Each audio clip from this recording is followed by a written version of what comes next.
بالله من الشیطان الرجیم بسم الله الرحمن الرحیم. ټولو دوستانو او ملګرو ته یو ځل بیا راغلاست وایم. هیله کوم چې ټول به روغ جوړ او ښه ورځ مو پیل کړې وي. زموږ نننی درس په وینډوز کې ایم اس پینټ ده. چېرې موږ دلته راسو رن ته دلته ایم اس پینټ ورته لیکو.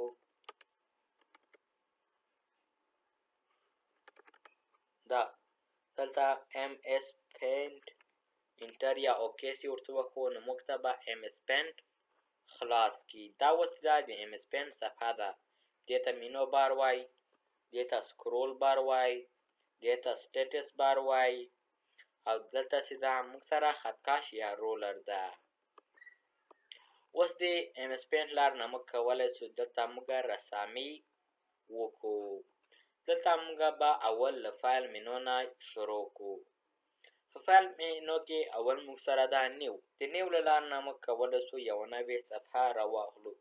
دغه تاسې دغه رسامي کړی که غواړې دغه سیف کړې نو ته به سیف وکړې، که په کار دې نه وي نو ته به ډونټ سیف وکړې. نو زه به یې کانسل کړم. او بل موږ سره دا اوپن د اوپن لار نه کولی شې که چېرې تا یوه رسامي کړې وي یا یو فایل دې ثبت کړی وي که غواړې هغه راخلاص کړې نو ته د اوپن لار نه کولی شې.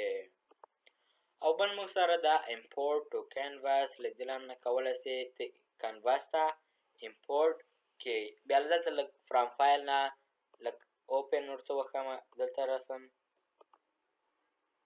ګوره موږ له کانواس نه دا راخلاص کړ. او بل دلته موږ بیا سکینر او کامرا لار نه هم کولی شو. او بل موږ سره دا ریسنټ دغه کوم فایلونه موږ د تېرو ورځو کې چې استعمال کړي دي هغه مو چې بیرته کلوز کړي دلته هغه ریسنټ ته ټول راځي. او سیو لار نه کولی شو موږ دغه رسامي وکړه دا مو خوښه شوه غواړو یو بل وخت لاسرسی ورته ولرو نو موږ فایل سیو وکړو. سیو اس دغه موږ چې متن لیکلی دا په مختلف نوم په مختلف ځای کې ثبت کړو. د عکس په شکل، د ویډیو په شکل، د اجایف ادر فارمټ. او پرنټ لار نه موږ کولی شو دا چاپ کړو. پرنټ د چاپې کې پیج ټاپ د دې ورق کې سیټینګ ته ګورې تر څو پرنټ شي. او پرنټ پریویو ته ګورې ستا ته د ورقه پرنټېږي دا به څه خلته پرنټېږي. نو بېرته باید دا کلوز پریویو وکړو. او بل موږ سره دا شیر لار نه کولی شو موږ رسامي کړې خلکو سره یې شریکه کړو نو موږ یې د شیر لار نه کولی شو. سیټس ډیسکټاپ بکګراوند دغه تاسو دا رسامي کړې که غواړې د بکګراوند عکس ته هم دغه راولئ نو سیټس بکګراوند به وښیې. ایمیج پراپرټیز دغه د ورقې معلومات تغییرېدل ته لکه مثلا انچز وي، سانتي مترز وي، پکسل وي. وګوره دا رولر چې دا انچز شو. او بل موږ سره دا اګزیټ لار نه موږ کولی شو موږ د ایم اس پینټ صفحه هم د دې لاره نه هم کولی شو کلوز یې کړو او دلته کلوز یې وکړو له دې لاره نه هم کولی شو. دا و د فایل مینو. اوس به راسو د ایډیټ مینو نه. دلته موږ سره اول موږ سره دا کټ کاپي پیسټ دغه موږ سلیکټ کړی دا که غواړو دغه کټ کړو راولو دلته یې راولو. چېرې موږ فایل ته راسو دغه اول دغه موږ دغه سلیکټ کړو. اوس دلته ایډیټ ته راسو دا کټ وښو. اوس دلته کلیک کړو دلته پیسټ وکړو. ګوره موږ دلته راوستل غجې نه کټ کړو. او بل موږ سره دا کاپي که غواړو دلته هم پاتې شي او دلته یې هم راولو یا کاپي تر وباسي یا دوه شي نو موږ د کاپي وکړو بیا ایډیټ ته راځو پیسټ وکړو. وګوره دلته هم پاتې شو او دلته هم راغی. او پیسټ ارت متن یا شیپ یا ارت رسامي عکس هر چې مې کټ کړی یا کاپي کړی مې که غواړې هر چې کې تاسې کلیک کړي هغه چې کې راولئ نو تاسې د پیسټ له لارې نه کولی شئ. او د بل لارې نه کولی شئ تاسې دا صفحه تاسو ته زوم ان رانږدې وي زوم اوټ که چېرې تاسې زوم ان کوئ نو که غواړئ بېرته یې سلو ته واړوئ نو وګوره اوس 110 ته که غواړو سل ووهو بېرته سلو ته واوښتو. د زوم ان لار نه کولی تاسو صفحه رانږدې او شاته کوئ. فټ ټو وینډو د وینډو په اندازه تاته دا زوم شي. رولر که غواړئ د خطکش وي که نه وي ګوره زه چک مارک نه وباسم خطکش ورک شول. یو دلته دا یو دلته ځکه چې دلته اخر کې اس رولرس ویلی او ګریډینټس دغه د ورقې چارخطه دغه وي که نه وي ګوره ما هلته اوس چک مارک کړه راغلل که زه چک مارک نه وباسمه ګریډ لاینز ګوره بېرته چک مارک نه ووتل او که غواړې دغه سټیټس بار وي که نه وي دغه تا ته ښایي څومره زوم د ګیلن هم ته زوم کولی شې زه اوس چک مارک نه وباسم ګوره سټیټس بار ورک سو بېرته به راسو ویو مینو ته سټیټس بار به چک مارک وو او فول سکرین ته دغه تا ته د خپله رسامي ښکاره شي د مینوګانې تا ته باندې سکچر بیا اسکیپ وکړي بیا بېرته تا صفحه بیا درته باسي او دلته موږ سره تمبل لکه مثلا دلته هم کولی ګوره موږ ته یې وړکۍ راوستله دا په ویو مینو د ویو مینو او بل موږ سره دا له دې لارې هم کولی شو سیو یې کړو او دلته فایل ته چې راځو دلته هم سیو کولی شو او بل موږ سره دا انډو ریډو دغه په غلطۍ کې له موږ نه ډیلیټ شو موږ نه غوښتو چې ډیلیټ شو غواړو بېرته راولو نو موږ انډو وکړو غواړم بېرته م راوستو وګورو چې مهم شی نه ده غواړو بېرته ډیلیټ کړو نو موږ ریډیو وکړو بېرته له منځه لاړو دا وې د فایل ایډیټ ویو مینوګانې او دغه درې اوس به راسو دغه د سلکشن بخش به وایو ایمیج ټولز براشز شیپس کلرز ایمیج کریټر او لیرز بخشونه به وایو اول سلکشن که چیرې موږ دلته راسو دلته موږ شیپونه لیکلی وي له دې لارې نه موږ کولی چې موږ دا سلیکټ کړو اوس موږ ته دغه لامه راځي ګوره ټول شیپه موږ سلیکټ کړی ده ته اوس څه غلطه سلیکټ یې ګوره اوس لکه چوکاټ غونته سلیکټ شو فری فورم لکه مثلا زه غواړم دغسې کوک دې ما ته سلیکټ شي وګوره ما په خپله سلیکټ کسټم کو سلیکټ آل ټوله صفحه ته انتخابوي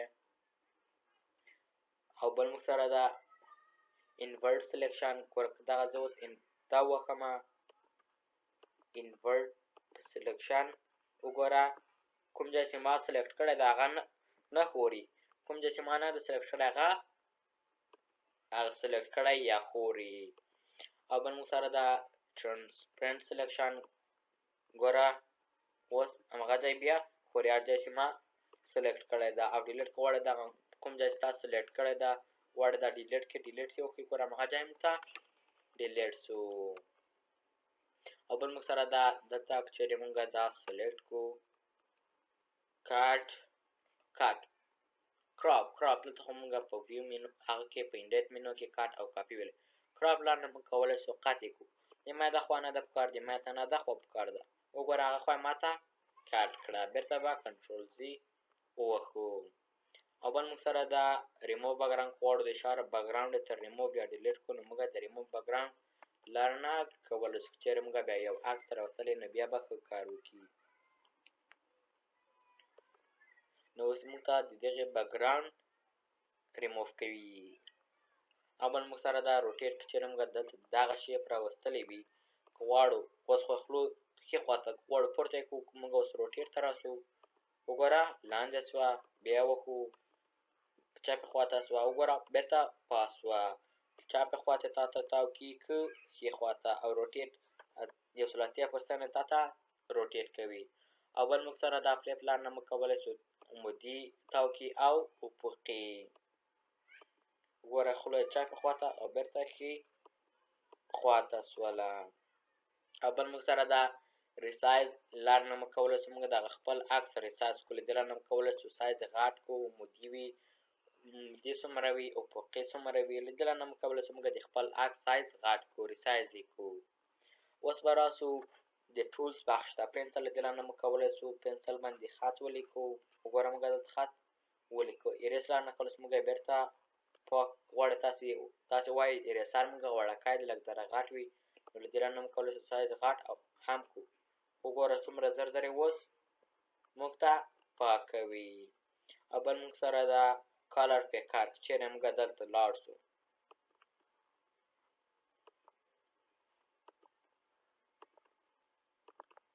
اوپن دغه عکس موږ اوس راوستلی ده دغه عکس موږ راوستلی ده اوس موږ دغسې رنګ نشو جوړوی که غواړو دغه نه رنګ واخلو تاسې اوس دغه جې ګوره تاسو ته ښکاري وګوره دا رنګ داسې شولو موږ له دغه جې نه رنګ واخیست.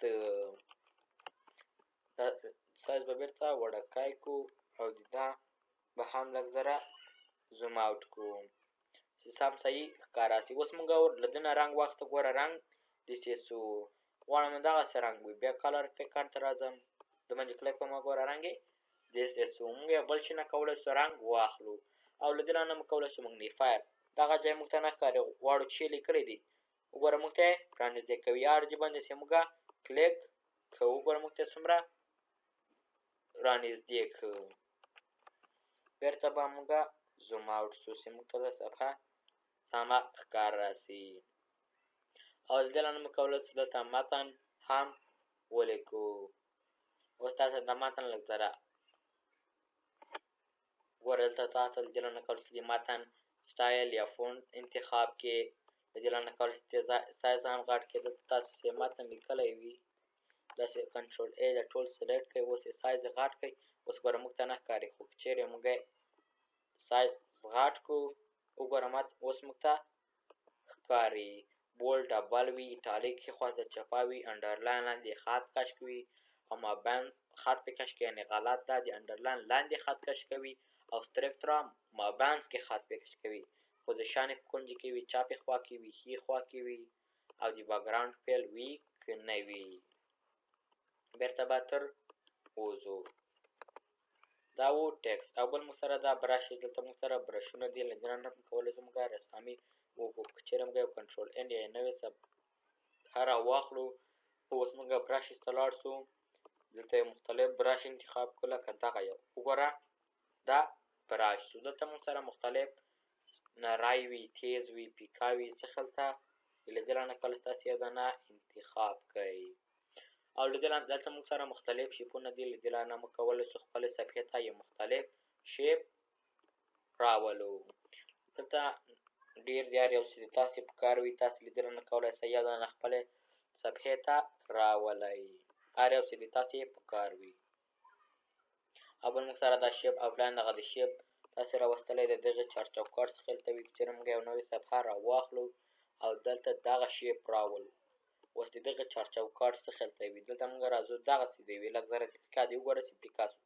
غواړو بېرته د تیز وي دغسې وي. له دې نه هم کولی شئ چې یو سټایل خپل آوټلاین ته یا چارچوکاټ ته ورکئ. او شیپ یې دغه د شیپ د مابین رنګ څخه دلته وي. که چېرې موږ دلته رنګ انتخاب کړو دغه یو دا ووهو. اوس د دغې رنګ څخه دلته وي. له دې نه کولی شئ د شیپ آوټلاین د فل رنګ یې انتخاب کړئ. او دلته موږ سره دلته مختلف رنګونه دي. له دې نه هم کولی شو موږ خپل شیپ ته رنګ ورکړو. یو اول چې دا رنګ انتخابوو لکه مثلا شین، بیا دغه فیل وښو، بیا موږ چې کلیک کوو ګوره رنګ یې شین کړو. او دلته موږ سره د مور کلرز دلته نور رنګونه دي. دې نه کولی تاسې پیکا او تیز یې هم کړئ لکه خپله یې کسټم جوړ کړئ. او بل موږ سره دا ایمیج کریټر که غواړئ دلته تاسې متن ورته لیکئ او تاسو ته دلته عکس راوړي. لکه مثلا دلته زه ورته لیکم که چېرې دلته تاسې کریټ وښئ نو تاسو ته لږ ذره وخت نیسي، نو تاسو ته بیا دغه عکس درکوي. هر متن چې تاسې دلته ورته لیکلی ده تاسې دغه خپل متن عکس ته اړوئ. وګوره موږ تاسې هر چې ورته لیکلی وو همغه یې موږ ته دلته راوستل. او دلته موږ کولی شو څو لیرونه هم لرو. وګوره شو چې هایډ چې وښو دا به کلوز کړو. اوس موږ نو غواړو یو بل لیر راولو. که دغې اډ لار نه موږ کولی شو نور لیرونه هم راولو. له دې نه کولی شئ هایډ هم کړئ. ګوره هایډ چې وښي ګوره بېرته پټ شو. چېرې په دغه باندې هایډ وکړو نو موږ ته به اوس ښکاره شي. ګوره همغه شیپ چې موږ راوستلی وو پټ یا هایډ شو. دا و د ایمیج پینټ درس. ډېره مننه. دا و د نن ورځې درس. هیله کوم چې دا ویډیو به مو خوښه شوې وي او دا ویډیو له ملګرو سره مو هم شریکه کړئ تر څو هغوی هم ترېنه ګټه او فایده واخلي. او که چېرې تاسې زموږ چینل ته نوي یاست نو لایک او سبسکرایب کړئ تر څو د نورو ویډیوګانې هم له تاسې څخه پاتې نه شي. والسلام.